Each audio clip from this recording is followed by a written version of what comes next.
friggin' psycho! I got you! We're back. Another episode of Bad versus Good movie fights. Today we have the Batman with the Batman versus the Penguin car chase. We explore the pulsating Godzilla -1 boat attack. We also take a look back at the rushed Game of Thrones and the Daenerys destroying King's Landing scene and ask, was it any good? And Daniel Craig is James Bond in Skyfall. And who should replace Daniel Craig? Maybe Tom Hardy, Idris Elba, Timothy Chalamet? Down! Let's decide. Rules: no shaky cam, no choppy editing, no guns. Let's do this.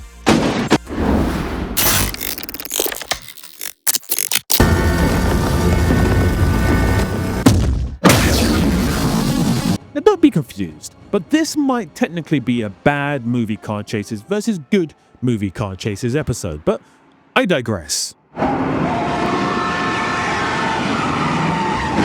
The best movie of 2023 might have just been a small Japanese independent feature.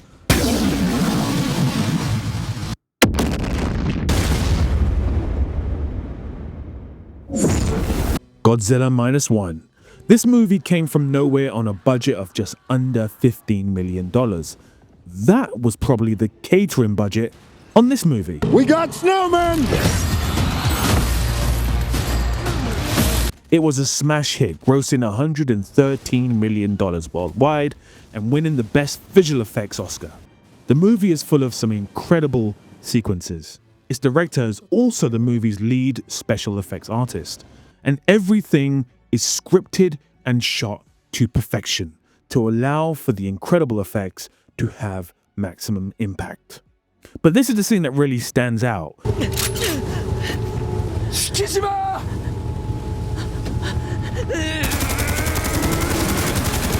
Maybe better than most scenes in the whole film, it really shows off what a deft hand the director has for integrating live action with special effects.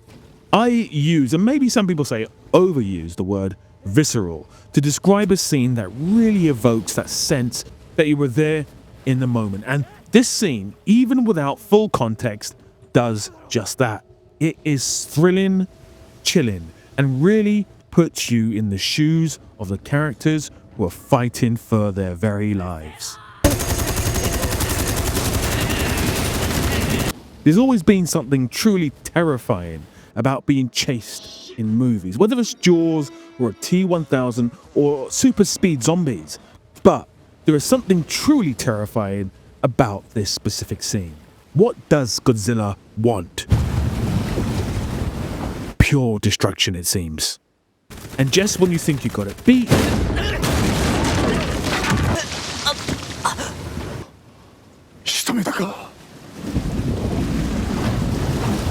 maybe it's about to beat you.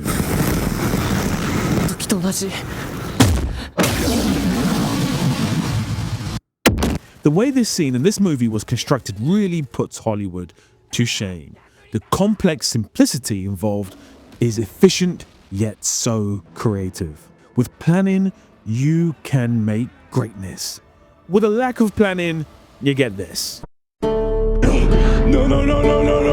Wait. Speaking of planning, George R.R. Martin only wrote 3 books that align with the 8 seasons that Game of Thrones showrunners David Benioff and D.B. Weiss created. The 3rd book was stretched over season 4 and 5, but by the time season 6, 7 and 8 came along, the material had truly lost focus and quite evidently had run out of the original material. And that's how we got this truly awful narrative moment in season 8.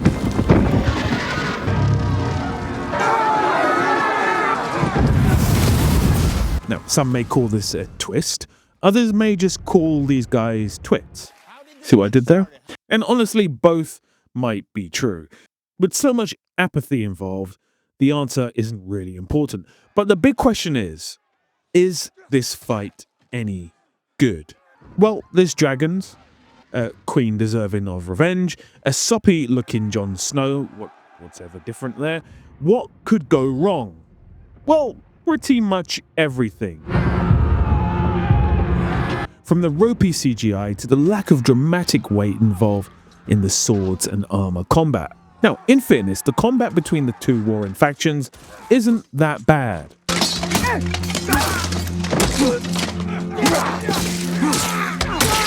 The motivations are quite clear, even without dialogue, and despite Jon Snow's soppy look. The scene is populated with these really pointless close-up shots, which really adds nothing. The expressionless actors look like they don't want to be there. Best season ever! Disappointing. Disappointing. No, epic. I don't know. Epic. One of those ones. You people are in for it. House Targaryen, first of my name, breaker of chains and mother of dragons, sentence you to die.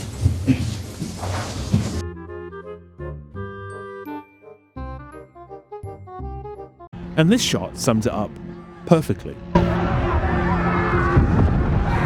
So everyone is rushing right to left in this frame, with only one person clever enough to run down this path towards the camera. Why the other 50 people wouldn't have done the same thing is baffling, but let's forget that for a second. The CGI is not good. Now, there's actually a few things at play here.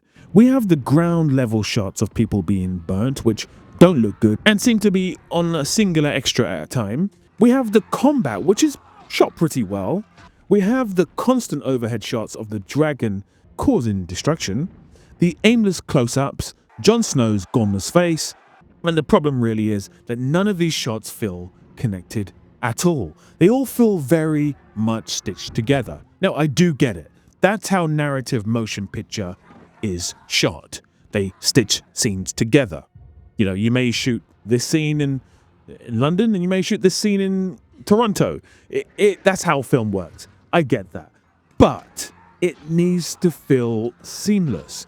I do not believe for even the slightest of second that these moments were all shot on the same day, the same place, or with any concept of a cohesive narrative. Much like the final 3 to 4 seasons of Game of Thrones, it's all a patchwork of ideas that don't work collectively, providing you with merely just moments. This final season cost $90 million. And as a reminder, Godzilla -1 cost under $15 million. One won an Oscar and made considerable profit. One lost the showrunners their Star Wars trilogy. Actually, speaking of Disney, it's time for movies this week. A weekly 1-minute roundup of all the movie news from this week. And this week's gonna be just a minute, I do promise. Reshoots, reshoots, reshoots. That's what they should call the new Captain America 4: A Brave World. They should call it reshoots, reshoots, reshoots. This Anthony Mackie, Harrison Ford starring movie is now in its 3rd set of reshoots. Poor internal screen testing results have led to what seems to be a bunch of action scenes being shot all over again, if you get what I mean. So far, this movie is estimated to have cost between $350 to $375 million, which is just crazy.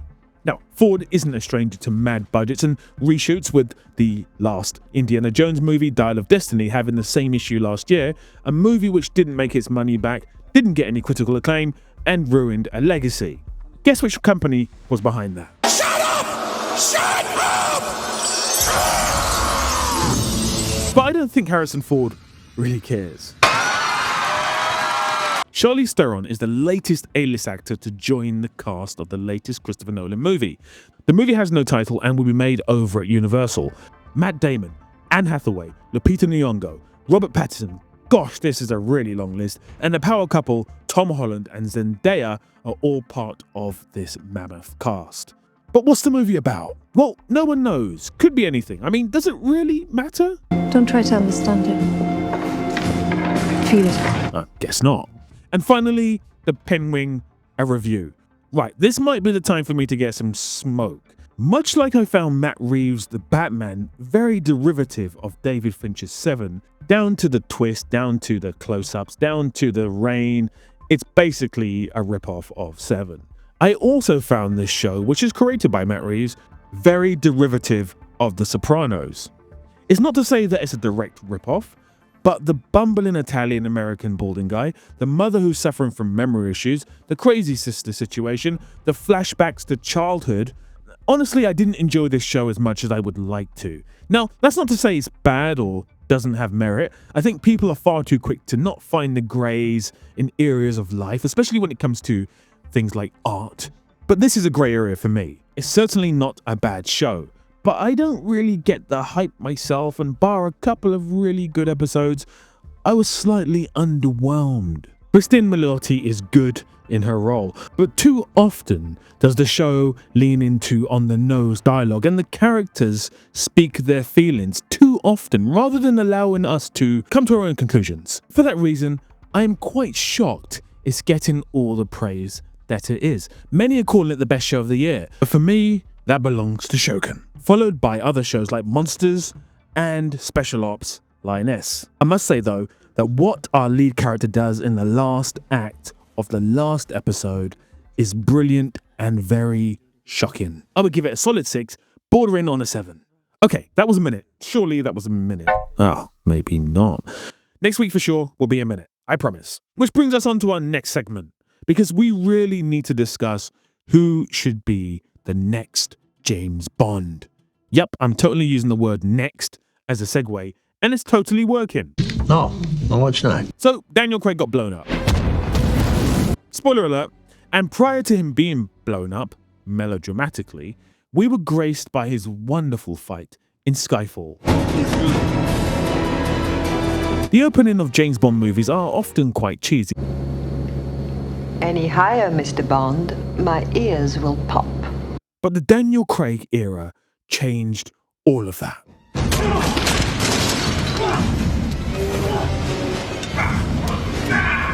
And this fight didn't pull any punches either. This scene is kind of brilliant. It starts off with Bond in pursuit of your generic bad guy via a bike that soon becomes a survival mission to stay on a moving train, which then becomes a crane fight type thing before moving on to a desperate scramble to get back onto the correct carriage. With this uber cool moment. All of this whilst a very modern Moneypenny You never take me to dinner looking like this, James. You never take me to dinner, period. I would, you know. Only Anne would have me court-martialed for illegal use of government property. Me, naughty, naughty. is chasing down the train. Now, when it comes to the actual fighting, that's where this scene doesn't quite match up to the opening. It's a bit rugged. This moment is also cool. But it's very muggy as a fight. Not much choreography. It's almost as if Sam Mendes, director, said, "Action, just have a good old scrap and we'll cut around it, okay? Have fun, boys." I may have a shot. It's not clean. Repeat, I do not have a clean shot. And ultimately, I think that's the very intention, because it was all a setup for this moment. Take the bloody shot.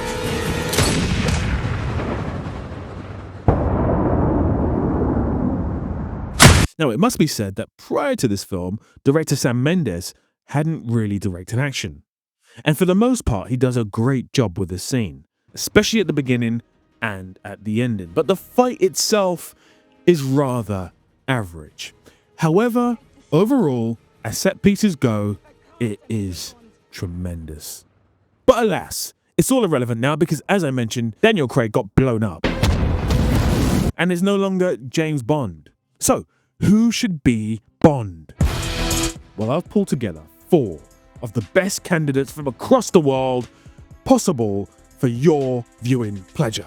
Taking age and gender off the table and in no particular order, first up, the name they've been pushing for years, Idris Elba. Now hear me out, I've never been a fan of this choice, and right now Elba is 52, so maybe a little too old, but why not? Next up is Aaron Taylor Johnson, 34, looks the part and seems to be the favourite for the role, if you're to believe all the hype. Next up is Rita Aru. She starred in Red Notice and Polite Society and is now the lead in Paris Has Fallen, an Amazon TV show, which is a spin-off of the Has Fallen series, which are masterpieces. An attack. And here she is getting some real buzz. Last choice would be Theo James. He's also my choice for the role. His latest star turn in the Gentleman series opened the world to the possibility that this guy could be the one. But what's your choice? Let me know in the comments, and also there'll be a poll on my X page. So get voting. One name that I neglected to suggest is Robert Pattinson. Now, that might be because currently he's playing Batman, so the man is obviously quite busy. Okay, calm down, calm down. You can be James Bond, I promise. Go on, just calm down. So far we've had a boat, a dragon, a train, and now we have a car. And there you were thinking that there was no link in this video, but there is. So again, we're back to the Penguin, and again, we're back to Matt Reeves. Things to note in this scene. The sound is incredible. Not just the incredible score by Michael Giacchino, but also the crunching sounds of the gears being changed, the rain, the tires, every single opportunity that Reeves gets to inject a bit of sound design, he takes it. The scene is played out in two primary angles, low angle car POVs and close-ups on our two leading characters. Now, if you've seen part 1, in bad movie car chases versus good movie car chases on this channel, you'll have seen the first car chase that I ever praised was from the film The French Connection. Matt Reeves cited that film as inspiration for this scene, and you can see why. It is maybe the best car chase ever put to film. And the facial expressions from both actors is giving you all the drama you need in this scene. Pattinson is already an intense actor in everything he does, and is surely an Oscar winner very soon.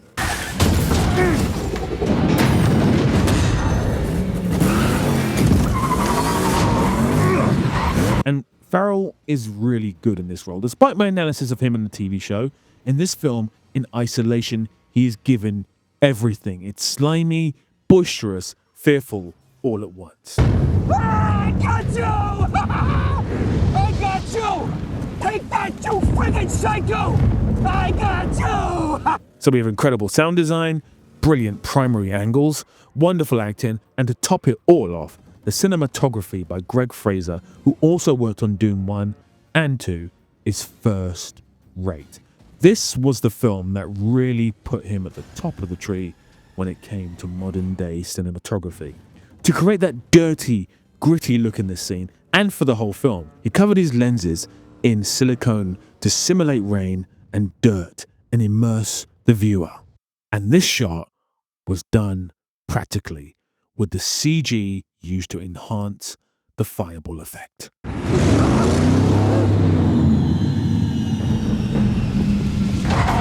The only thing missing from the scene to put a cherry on the cake is an incredible ending.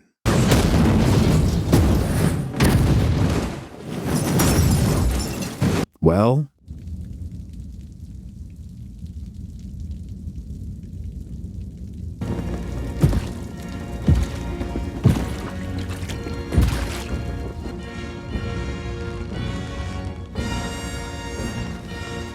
Bingo! How fun!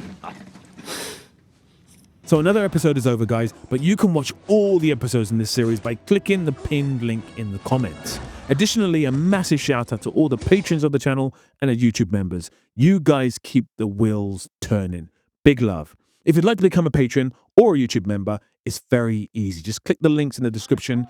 You'll get special membership perks, and your name will be at the end of every single video in this series and every video on the channel.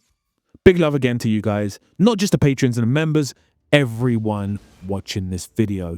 Thanks for all the lovely comments and the likes. In the comments now, which fight should I cover in the next video? Hit that like button, it helps the channel to grow. And until the next one. Everything's under control, situation normal. What happened? Had a slight weapons malfunction, but everything's perfectly all right now. We're fine, we're all fine here now, thank you. How are you? We're sending a squad up. Negative. We have a reactor leak here now. Give us a few minutes to lock it down. Large leak, very dangerous. Who is this? What's your operating number?